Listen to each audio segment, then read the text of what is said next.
Hello, friends. This is Communication 16019. Welcome. Well, today we have a slightly different format because I've been contacted by Liam Ginty in the United States, and he asked me to participate in his podcast, which is called Voices from L5. Now, you can find this on his website, which is thisorbitallife.com. And I'll put the link to that in the show notes. Well, Liam has been interviewing a number of people involved in space. He's been talking with space engineers and scientists and other people. And recently he started to investigate what artists have been doing in the area of space. And he discovered my work on the internet. And I think he found it on Wikipedia, but he hadn't heard about it. So he asked me if I'd be willing to talk about the Cosmic Dancer project. And of course I said, sure, that's great. And so we had a very far-ranging conversation, which went into not only how the Cosmic Dancer happened, but also about some of my projects that happened that led up to the Cosmic Dancer when I first started doing astronautical art in the mid-1980s. And of course, we ended up with the more recent projects, which you've seen here on this website, the Greater.Earth website. So it was a very interesting conversation, and I hope you will enjoy our little talk. And I'll be back soon with some more art to the stars. Okay, this has been Communication 16019. Thank you for watching. Goodbye for now.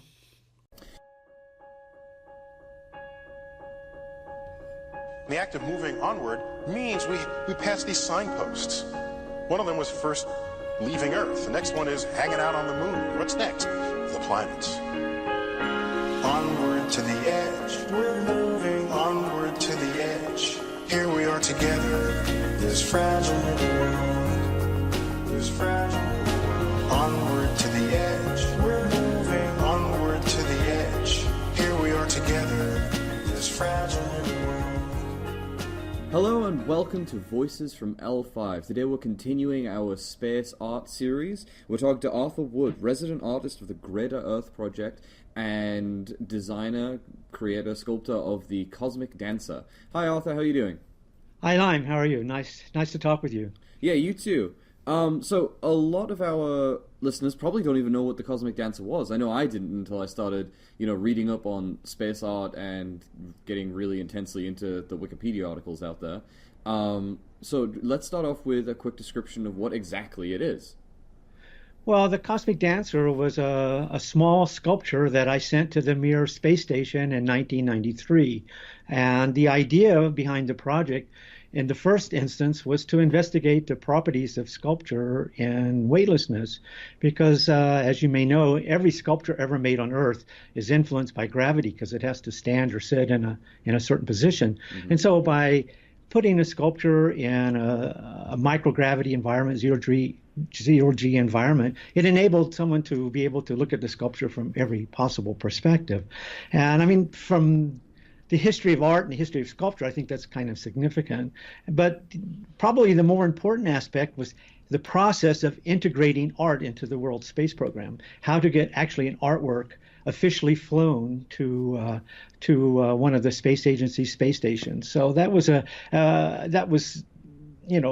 background that I'd had from my earlier project was all about the process. And so the Cosmic Dancer, which was actually the first three-dimensional object specifically designed for a space habitat that was officially flown there, it went through the whole process of proposing the project, having the specifications of how to build it. We had the safety aspects, how to sterilize it, how to get it through a process to actually get it prepared for space flight, and then actually having it flown in space, and then getting the documentation back down to Earth. And so it was quite an interest. It was a real space project. It wasn't just something that happened like so. It went through the whole process, and actually I paid for it myself. So the project cost about $100,000 to finance, and I raised the money by making an edition of the Cosmic Dancers and selling it to my friends and customers. So that's how the project was financed.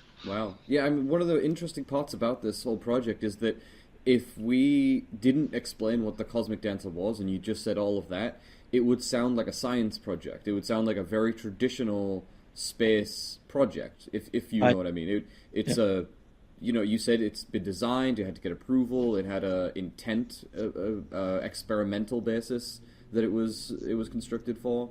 And I think that it's fascinating that all of that applied to artwork and a lot of the things that you were testing, rather than being physics based or biology based or what have you, were aesthetics and art and construction and all that sort of thing. It's fascinating.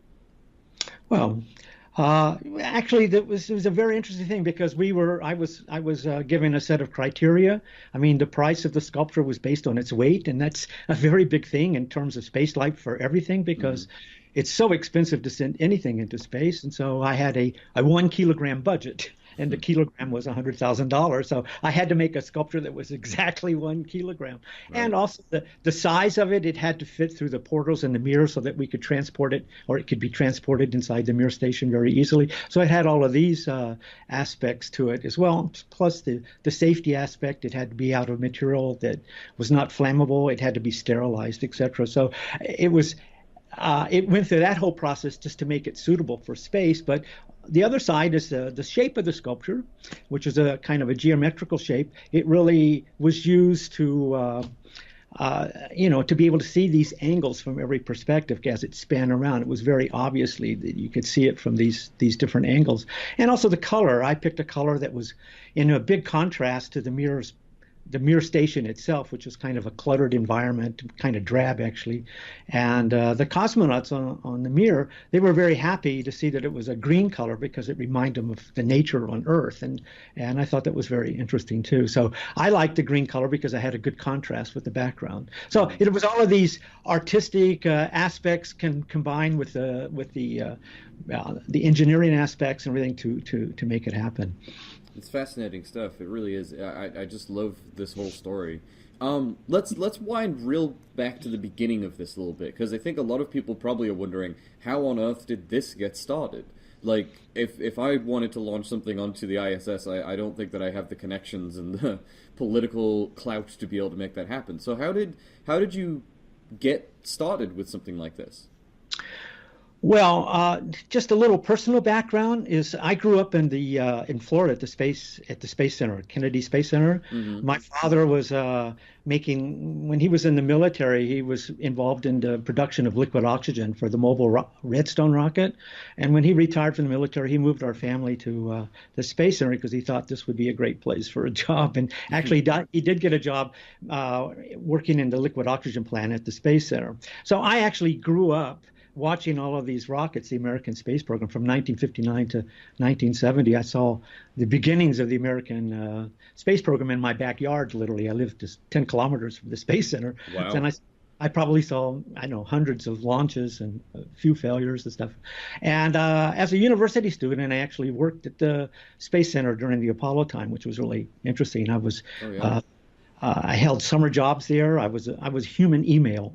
Okay, they didn't have email back then, but I was a courier, and that was very interesting. And I felt like all of the other people, my neighbors and my friends and my families who were working in the space program, I had my small part in this fantastic Apollo project. And I guess that inspiration has never left me. Now later on. When I actually moved to Switzerland in 1973, and in the mid 80s, I just sort of came back to me this experience and how it influenced my art. I was already looking at scientific descriptions of the universe that physicists were using, and that inspired me. And then the idea came to me, how could I combine this with space, because I'm still very attracted to space. Mm-hmm. So I had this idea in the mid 1980s, and the idea was to celebrate the new millennium with a circle in the sky. I wanted to put a circle that the whole world would see, because when the new millennium starts, everybody's going to be celebrating, and it's going to be optimistic and hopeful and peaceful. And so I thought, hey, it would be cool if we would have a big thing in the sky that would last for maybe a few weeks. That would be a circle that everybody on the Earth could, first off, see and unite around, and secondly, that maybe they could participate in making it happen. So that was the beginning of my astronautical arts, is to introduce this idea of putting a circle in the sky. And I had no idea how to do it. I said, "Look, I just want to do this. I didn't know how big it would have to be or what kind of technology would be." So by coincidence, there was a space event happening in Switzerland, like a trade fair. Hmm. So I called the people up and I go, "Look, I'm an artist. I have this idea, and I'd like to present it because I have no idea how to do it, but I'd like to be in touch with all of these space engineers." And they go, "Well, okay, we're open to that." So if you're willing to rent some space in our fair, you're welcome to present your project. So I had to go. So I got the money together and I rented a little corner in this trade fair, which was called Space Commerce, and this is in 1986. And I had my little stand there with a big piece of mylar on it that I was painting on. It looked very spacey. And my idea or my engineering expertise sort of thought you put a big roll of mylar in the bay of the space shuttle and it would take it up and do a big loop and let it out. And then some astronauts would go out and sew it together or clamp it together and then you would have it. But of course, that was not practical. But there were space engineers that looked at my stand and said, well, there are actually this is possible, Yeah. And really by chance, and this is one of these big serendipity things in life, the stand next to me was a Swiss company called Contraves, and they actually had displayed on their stand an inflatable antenna that they were working on. It was a technology under development by the European Space Agency that they were the lead contractor on. And the idea was to use a very lightweight material, and it would inflate and rigidize in space with sunlight would cause a resin inside this material made out of Kevlar and Mylar and Kapton to rigidize. And I go, wow, that's cool. That's actually a really good technology. And so they go, well, we can put you in touch with our lead engineer. And they did, and his name was Marco Bernasconi. And we had a chat and hit it right off, and we're still working together. But this was the idea, and actually together we came up with a very realistic idea of how to put a circle in the sky. What would it mean for a structure? And actually, in the end, we had a big circular object that was like a tube that was 1 kilometer in diameter. Okay, so that would actually create a circle in the sky about a fourth of the size of the moon to the naked eye, and it would last for a few days or maybe a week in space before atmospheric drag would bring it back. But it would have solved our objective, to do this. And so we developed this, and we went through Marco did a lot of the technological calculations for me, and his company was developing this technology which hadn't been flown in space yet. So that was how the idea got rolling, and by coincidence, his company had built a 6 meter in diameter torus as a test object, and we looked at that, and I said, this would make a really good prototype. I mean, we can't start off with a 1 kilometer sculpture, Right. Actually, we didn't. Just the size of it and the volume of it, we would have needed a whole Ariane 5 to lift it. Okay, so it would have been rather beyond our budget at the moment, but we didn't know that. But we said, who knows? If you get the whole world behind it, it could happen. You never know. Anyway, we looked at this 6 meter in diameter object, and we thought this would make a very good prototype, a smaller version. Of course, any space program would go through the same process. They would have a smaller test object. So we developed what we called the orbiting unification ring. Oh, by the way, the name of the original sculpture was called the OURS, OURS, which stood for Orbital Unification Ring Satellite. So our prototype was called the OUR SPS, which was for the Space Peace Sculpture. And the reason we called it that is that we were quite aware how international cooperation in space is just really one of the most, and it still is one of the only areas where all of the countries are still cooperating. I mean, the Russians, Americans are still cooperating in space, but on Earth, not at the moment. Yeah. So there was going to be the International Space Year in 1992, and so we thought this would be a good opportunity to put a smaller sculpture into space, and Actually, at about that time, I mean, I started to get in contact with NASA, and in 1988, there was another space commerce exhibition in Switzerland. So Hmm. I signed up again, and the Soviet Union at the time, they actually came with a stand, and they had just decided to open their space program up to Western involvement. Hmm. So I had meetings with the Globkosmos representatives of the Soviet Union Space Agency. At there, I had a big stand there that year because Wow.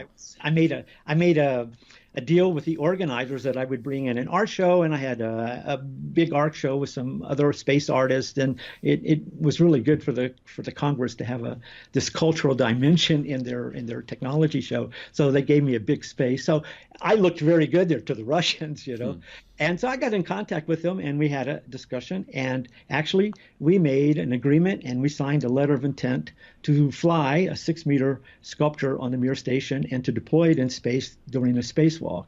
Hmm. So this letter of intent was there. And actually, it was the second commercial agreement that the Soviet Union signed with a Western company. We Wow. were beat by just 2 weeks by Payload Systems Hmm. in America. They had made an agreement with them just a few weeks before this agreement that we made with the Globkosmos.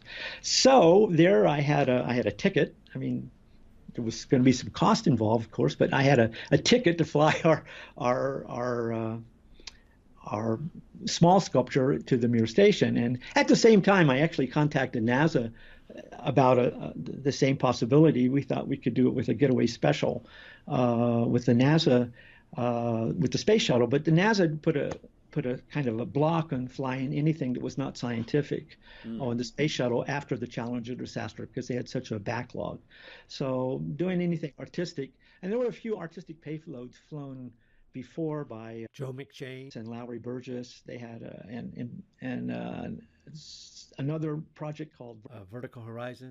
Some little painting abstracts on the getaway special on the space shuttle. So you know, NASA had kind of an open mind there for a while, but once the Challenger disaster happened, they put a hold on flying non-scientific payloads. And it's That not makes called makes a art lot of payloads. sense. Yeah. So my process went on with the Russians, and you know, there was this whole process of how to finance it, how to you know, to get it ready in time for 1992. So everything was going pretty strong, and we had some sponsor. We had some real interested some sponsors who were interested in it, and they were meeting with the Contravis, the technology company, and Contravis backed out of the project. Huh. My friend was working for Contravis, so this was very bad for him. But for some reason, the boss of Contravis said we don't want to do it. Now I don't know if he didn't like the purpose of our sculpture, or I don't know if he thought his technology was not ready. But he backed. He actually officially pulled out of the project, which was very disappointing for me because Yeah, things I'll bet. had been going and we'd gotten a lot of publicity. And I mean, hey, it was a pretty cool idea. So So you lost the company that was backing you there then. we lost the technology. Yeah, yeah. So has and I assume this is where the cosmic dancer itself comes in. Not exactly. Okay. Not yet. Soon. So we were talking with the Soviet Union, and I went to Moscow several times, and they go, "Well, that's too bad, Mr. Woods. We're sorry that your Contravis doesn't. It's too bad for them, but you know, we have our own technology." And I go, "What?" Hmm. They go, "Look." They showed me a photo of two 20-meter in diameter circular antennas that they flew on the Proton rocket just a year before, Hmm. and they go, you know, we can build the sculpture for you and deploy it. We give you a package deal. We do Wow. everything. You just pay. So, well, we said Those Russians are yes. very accommodating, I guess. Well, actually, I have to say the following: all of my dealings with the Russian space people, it was really always great to deal with them. They were so enthusiastic. They Hmm. actually identified with the project in a way. And so they actually built the sculpture. Wow. And they sent me a photo. Look, without me asking them to build it because I didn't have the money together. But they actually built the sculpture, 6 meters in diameter, and they delivered it to me. Wow.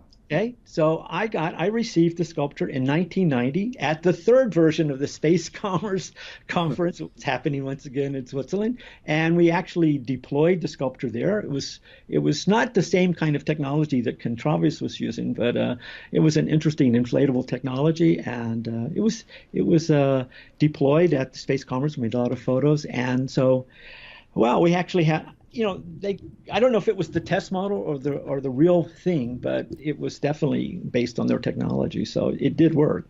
Wow. So we had this thing, and I was really on the ground to get this thing financed, and this was pre-internet time. You have to understand that. Sure.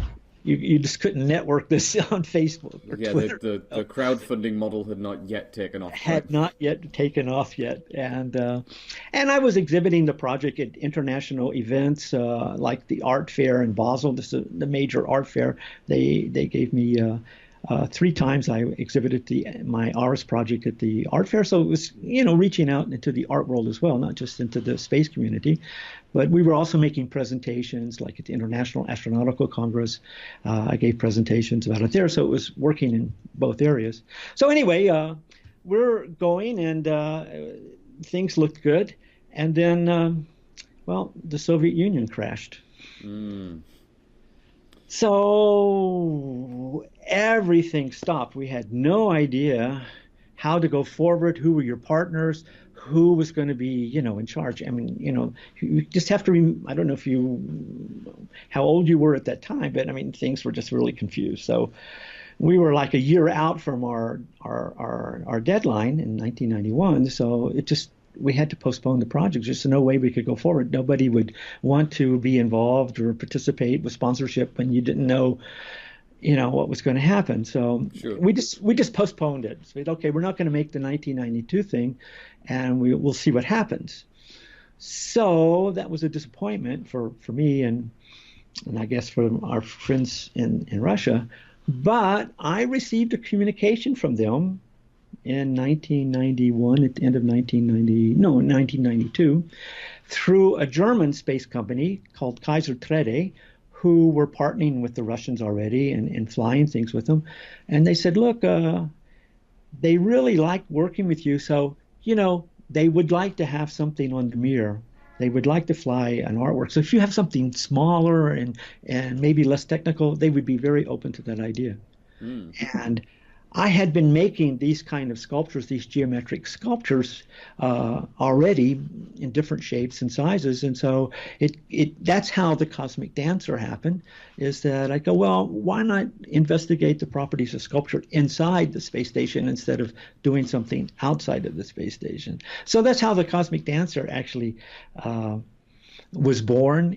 I had this opportunity. I was contacted, and they said, look, we're open for business if you want, and if you have something, and would they be interested in doing it? So inside 6 months from that communication, the Cosmic Dancer was launched in May 1993.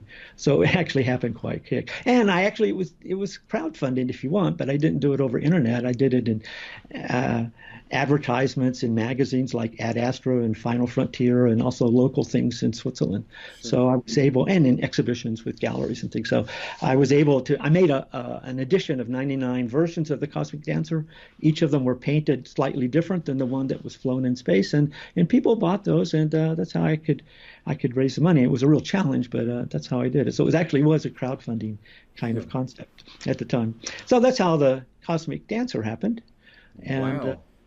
It was a process. Yeah, what a story. That's fantastic. I mean, it didn't quite. It's definitely not on the Wikipedia page. This huge epic tale that crosses international borders and deals with massive political fallout and the fall of the Soviet Union and everything else. That's intense stuff. But I mean, that's the story behind all of this is just fascinating. The fall of the Soviet Union moment that you just mentioned there right at the end was something that I hadn't even considered, but so obviously would massively affect something like that.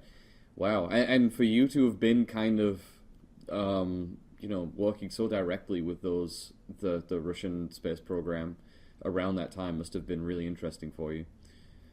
Well, indeed it was. And I wasn't content to stop. And so I proposed to the Soviet Union, to the people I was working with. Actually, before the Cosmic Dancer, I thought I had the idea for the Ars ad Astra, the first art exhibition on the Mir station. And I was discussing it with them, and we had some difficulties, working out who would be responsible for what in terms of how it would be financed. And so then I got involved with the Cosmic Dancer, so I just concentrated on that. However, the European Space Agency announced that they were going to fly another mission to the Mir station called Euromir in 1995. So I contacted the European Space Agency and go, this is very interesting that you're going to fly Thomas Ryder, an astronaut, to the Mir station. So would it be possible to send along a cultural package with this event, because you want a lot of publicity? And fortunately, I didn't go to ESA headquarters directly. I went to the director of manned spaceflight, which was Feustel Buchel at the time. And he liked the idea. He wrote me back, this is a good idea. And so he approved it, which was very good for me. And the idea was to do an international competition for other artists who would use space-qualified materials that we'd already qualified with the Cosmic Dancer project, because every paint that I used in the Cosmic Dancer had to be sent to Russia for testing for toxicity and outgassing and all of this. So we had this information about what kind of paint to use in space, and we would make an international competition, and artists would send in A4 size artworks on paper, and we would make a selection of those with a jury on Earth, and a selection of those would go to the Mir space station. And well, that was pretty straightforward to do. And then ESA wrote back and said, well, this is all good, but we don't know about, if we send something up that's going to come into the weight budget that we have, and our public relations department doesn't like that because they didn't invent it. So we're just going to fly digital. We fly just digital artworks, just we put them on a hard disk, and that's going to be it. I go, no. It's not quite the same thing. We want original artworks in space. So we actually had quite a lot of discussion. And finally they gave me, as long as I didn't go over a certain budget, I think it would have been less than a kilogram, but they would let me fly original artwork. So we actually could send 20 artworks that weighed only about 200 grams in the end to the Mir space station as part of the Euromir 95 mission. And that was actually the first art exhibition in Earth orbit. And what was really nice about that is once the works were on the station for a while, the crew on the Mir station, the two Russians and Thomas Ryder, the European, they became the jury, and they had to pick which artwork they liked the best. So they were the jury, and they took it very seriously. And they spent about a week deciding. And what we had, and this was very, very nice, we had a downlink from the Mir station, a live downlink that was broadcast to the European, what's called the Euro Space Center in Transine, Belgium. And it's kind of like a space camp kind of place. And we had dozens and dozens of journalists. And then when the Mir flew over Transine, we had about a 15-minute window where we could talk directly to the Mir on a big screen, and they announced the winner there. And we had about 13 of the 20 artists were in the audience. So they heard who was the winner, and it was an American artist, Elizabeth Carroll Smith, was selected by the crew on the Mir. And actually she got a nice prize from our sponsor, which was the Omega watch company. She got an Omega watch that actually had been flown in space already. So it was a very nice present for her. Yeah, so anyway, that's really good because we involved the public. We had this live downlink. And they showed the pictures, very fuzzy pictures. Unfortunately, I don't have any good video of this, but it was really, really another nice event. And also we involved another space agency in this process. So, I had been working or talking to the Americans at NASA and then with the Russians, and now now the European Space Agency got involved. So, and actually, since this time, the European Space Agency has formed several committees and had several events and symposiums about, actually how do they accommodate artistic ideas in space. So, actually, that's it's been a very interesting process all along. Yeah, I'm thinking that you've almost ticked every box. You really just need to get started on the Indian space industry and the Chinese space industry, and if you can get something launched on them, you've basically covered all the ground there. Well, NASA is still a hard nut. Now, let me tell you another story about the Cosmic Dancer, okay? This is Sure. this is quite interesting. Okay, I could finance the flight of the Cosmic Dancer to the Mir station, but to bring it back was as expensive. So it never actually came back. But anyway, because the Russians had very little capacity to bring anything back. They only had the small Soyuz capsule. So Right. if they wanted to bring this Cosmic Dancer back and give it to me, they'd have to put it on their lap to bring it down. So it was not so easy, and they would of course charge a lot of money for that. So actually, after the Cosmic Dancer had flown on the Mir station, and by the way, I got fantastic video and photo documentation from that. It was really good.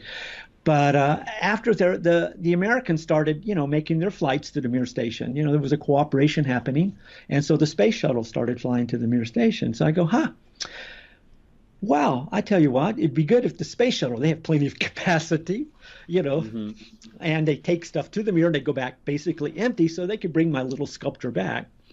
So I contacted the Air and Space Museum in Washington, D.C., and I said, look, I'm going to donate you my sculpture. It's in space right now. So if NASA will bring it back, I will give it to the Air and Space Museum.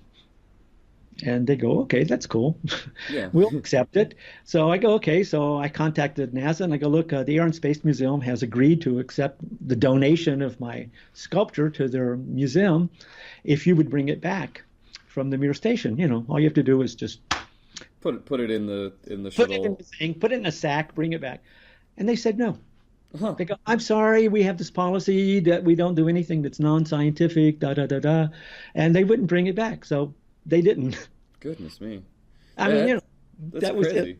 So anyway, they didn't bring it back, and so the Cosmic Dancer stayed on the Mir station for a number of years, and I saw it every now and then. I would see it in some kind of video when they made some kind of documentation with cosmonauts and stuff, and then we sort of lost track of it. We don't know what happened to it, and I really don't know what happened to the Cosmic Dancer, except that it may have been on the Mir station when it was deorbited in 2001. So if that's the case, it might be at the bottom of the Pacific. But on the other hand, who knows? Maybe some enterprising cosmonaut slipped it in his space pockets on the way down one time.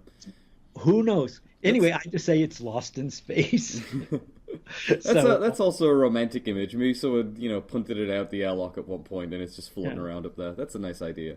Yeah. So that's what happened. So the original has disappeared, and I think it's very nice. And the idea of the Cosmic Dancer, just to think about the whole universe is involved in a dance of energy and particles and stuff. So the Cosmic Dancer relates to that concept. It also relates to Hindu religion, etc. So the original Cosmic Dancer was a Hindu god. So anyway, Shiva, it has a right? lot I of think. dimensions to it. So anyway, then Ars ad Astra happened, and the Ars ad Astra artworks were brought back. That was part of the deal, and we had a few exhibitions with them around the world. And the one work that was picked, the one by Elizabeth Carroll Smith, that also stayed on the Mir. And I don't know. I don't know what happened to that one either. But all the other 19 works came back and were returned to the artist. So that was a lot of fun, but it was a lot of work.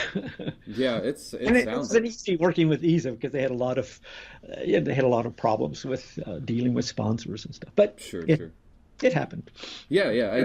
It's like I say, it's really interesting that you've managed to cover so many of the various space agencies, and it's really neat hearing about how each of them approach your work and art in general. In a sense, it's really interesting that NASA has basically told you that no art is ever going to grace anything that they touch. That's sort of, I mean, they had a resident artist for about 2 weeks before it got cut by some budget funding too, and I just wonder if maybe it's just everyone like really worried about budget cuts and things that Congress might say if they are seen gallivanting around doing quote unquote nonsense. I don't know, it's interesting. Well, it's too bad because I mean, Laurie Anderson was the first resident artist at NASA, and she was a little, she's the media artist, the singer. So I think she was a little bit too controversial for NASA, and so they said this is a waste of money, but it's too bad. But I mean, there's actually has been a number of artworks sent to the International Space Station, mostly from the Japanese, I think. So that's cool. And I mean, on ground, NASA has a really interesting art collection that they've built up over the years. And at JPL, they have an artist there, Dan Goods, who's doing some very creative stuff. So there is definitely a cultural dimension happening, and they're just not so much in space. Space is. Yeah, and they certainly use art a great deal in their work. Not necessarily like we say launching, but they certainly have, I guess you would call it a propaganda department that is very, very good at putting out images and pictures and using artwork and the images they get from telescopes to promote space everywhere. That's a good point you bring up there, and that's exactly the situation. And I have the opinion that artists, if they want to do this kind of thing, they need to do it on their own terms. Okay, so and now ESA set up several committees to discuss what would officially be flown there, and they get advice from art people and art professionals and stuff. But hey, I think if an artist has an idea, he should not necessarily. Well, I mean, it's difficult to get things into space, but if you can figure out how to pay for it, then the artist should have the right to develop his artwork on his own terms, as long as it meets, the rules and regulations of like any other space project, has to go through. So that to me has always been very important, that the artist should be able to do their work on their own terms. Yeah, I agree. I do think, like you say, it's important that we have all these regulations and what have you, and what can and cannot be flown into space. But it is, I think it would be it's sort of anathema to the concept of art to tell an artist that they need to make something X, Y, and Z, and that's what will get flown up. I wanted to talk a little bit about your current projects that you're working on. You're working on some really interesting stuff that we talked about a little bit in emails. You are working on the Greater.Earth project, you call it. Can you explain that a little bit to people? Well, of course, happy. The Greater.Earth is a concept that a number of my colleagues and I came up with in the 90s. We were discussing, the philosophical dimensions of space, and we had an online discussion group. And Greater.Earth is actually a new perception of our planet based on its true physical dimensions, true cosmic dimensions. I mean, Earth has a gravitational attraction and influence, and where that meets the sun, this creates a sphere around the Earth that is actually 3 million kilometers in diameter, 1.5 million kilometers out from the Earth. It's actually there's a satellite there right now at L1, and so L1 is sort of like the edge, the Lagrange point 1 is sort of like the edge of Greater.Earth, and this is actually I find the true cosmic dimensions of our planet. Our planet is not just the atmosphere. It's this influence where it sort of meets in tangent with the sun's influence. And so every celestial body with a significant mass has a similar kind of dimension. Okay, so the Greater.Earth is this thing, and inside this sphere of 3 million kilometers is enormous amount of resources, including the moon, 50,000 times the amount of solar energy that hits Earth, and of course you have asteroids passing through. So, and it's just a lot more space there for space settlement, colonization, and for our civilization to expand beyond the atmosphere.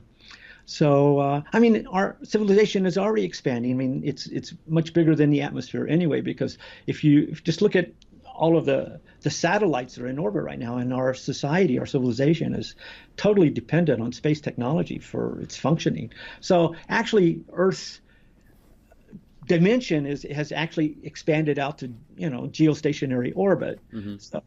So that's actually a sphere, a physical sphere right now, and there's this interaction, all of the communication going on constantly. So that's actually an expansion of Earth beyond the atmosphere already. But Earth could actually go out to the edges. It has all of this room for further expansion without having say, oh, we have to go to Mars, and that's fine. That comes later. But actually, if we would just gradually move out into the territorial waters surrounding our planet, there's a lot of room for things to do there, and a lot of resources which could be used down on the Earth and help our society, our civilization meet its needs in the future. And I think this is what's really, really important about becoming aware that we just have to keep moving out a little bit, and we can help. Instead of fighting over resources on Earth, we could start harnessing the infinite amount of resources, at least for human needs, that are located just beyond our atmosphere. And that would relieve some of the tension that we see around the world today if we would do that. And I have this thing, like, I'd like to see the military-industrial complex be transformed into the space-industrial complex. Yeah, that's a idea that's been floated around a little bit. I think we had actually someone on the show who talked extensively about how they'd like to see that happen. It was one of our early episodes. I'd have to look it up. But yeah, I agree. That would be a great idea. Oh, that would be good. So anyway, that's just part of this part of my message. And what I'm doing as an artist, I mean, Greater.Earth is this new perception of our planet, which I want to communicate and make people aware, because I guess it's not a scientific term, actually, Sure. so people are not learning about this in school. So I'd like to make people aware of this. And at the same time, it's also an art intervention. I've decided to make this an art intervention.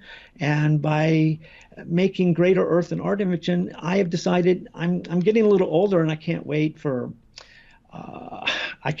go to there's not going to be a space station there before I'm going to be able to go. So I decided to create my own space program. So I'm making you can call it a virtual space program, but I have my own launchers, my own satellites, and a space station. And we've already had 2 launches to the Greater.Earth space station. We sent a supply vehicle there, and we also put a satellite in orbit called the Geopolitical Observatory, which is looking down on the world and seeing what's going on. And I will very soon be getting on one of our rockets and going to the space station. And once I'm there, then I plan to do interviews like this with other people from space to have the overview, as Frank White says, to have the overview of the Earth, and just to look down and say, look, just to give my observations from that perspective. And I think if more people would have the perspective from seeing the Earth from orbit, we would gradually have a different kind of outlook on our future. And while I'm there, I have some other art interventions that go back to my earlier work. I have 2 inflatable,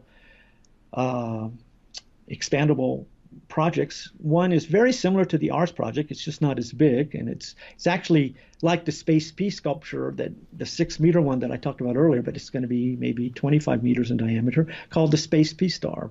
And I think this is a very interesting project because it would be a star in the sky. It wouldn't be a circle, but it would be visible, and it'd be in the shape of the circle with the cross, which is our symbol, you see, which is the astronomical symbol of the Earth. And it would be, say, we put a star of peace in the sky, and then everybody around the world could see this, and actually through an international global crowdfunding action, people around the world can make it happen. So for actually, relatively speaking, a very small amount of money compared to the money being spent on the military, we could do something very beautiful and make everybody look up into space and see our future, an optimistic future full of hope and peace and prosperity for everybody could happen just by looking beyond our atmosphere. So putting the star there might catalyze something like that. So that's the project that I'm developing as part of my Greater.Earth project. And I have another one called the Space Option Star. It's also a star. It's a little bit bigger. It's a sculpture in the shape of an icosahedron, which would be covered with solar panels, but also be visible. And it actually would be an in situ demonstration of space solar power in space. What would be a space-to-space kind of experiment where we would have an auxiliary satellite, so the space option star would receive sunlight, convert it into electricity, and beam it to this parallel satellite, and that satellite would communicate with ground stations on Earth. And that would be a demonstration of space solar power without actually beaming solar power down to Earth, because, of course, I can't build anything that big. But it would be an in-space demonstration, and this hasn't happened yet. So I'm hoping to get some space people interested in this project, because I think it would be a great demonstration, and it relates to the idea of our energy future, climate change, the environment, and how space can play a major role in this. So I think this would be a great project to realize. And actually, financially, it's not that expensive when you think about what goes up into space. So, Yeah.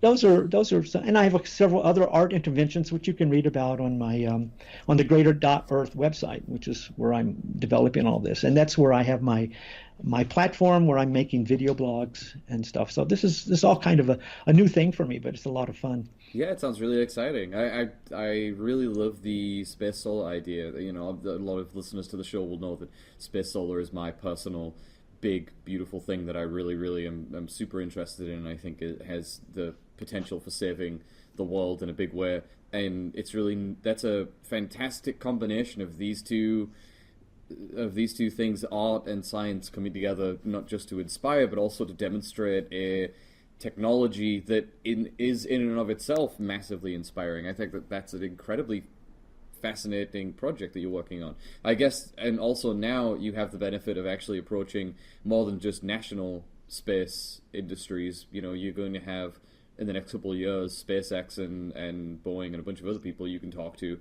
get involved. Yes, excuse me, the new space industry,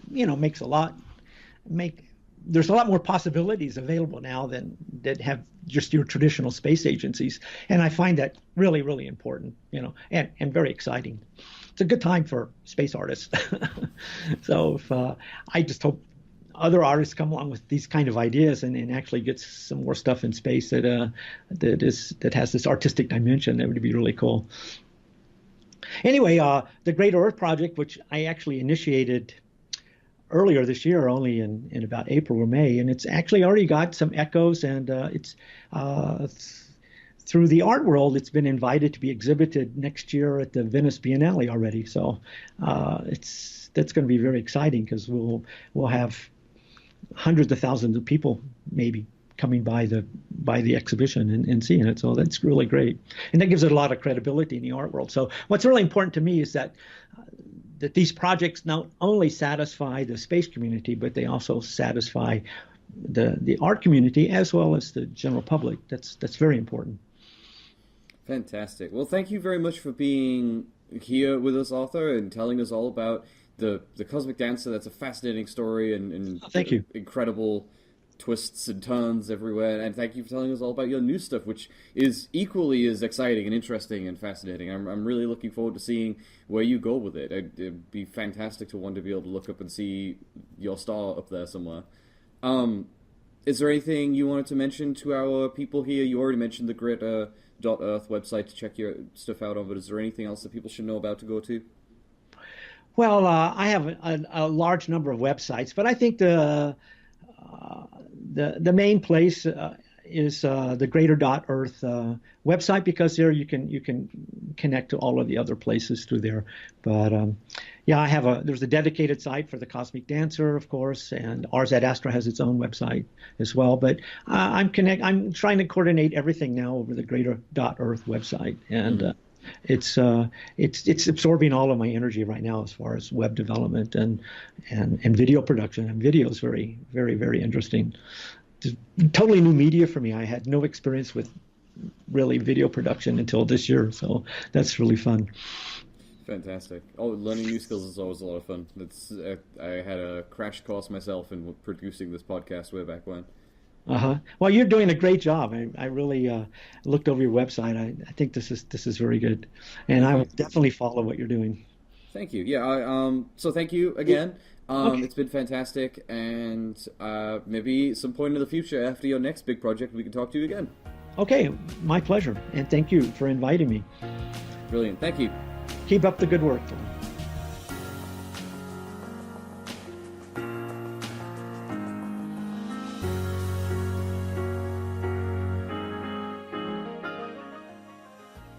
Hey folks, thanks for listening to Voices from L5. I hope you guys enjoyed it. Big shout out to Bob Perry and Nick Lacrome, our two $10 patrons.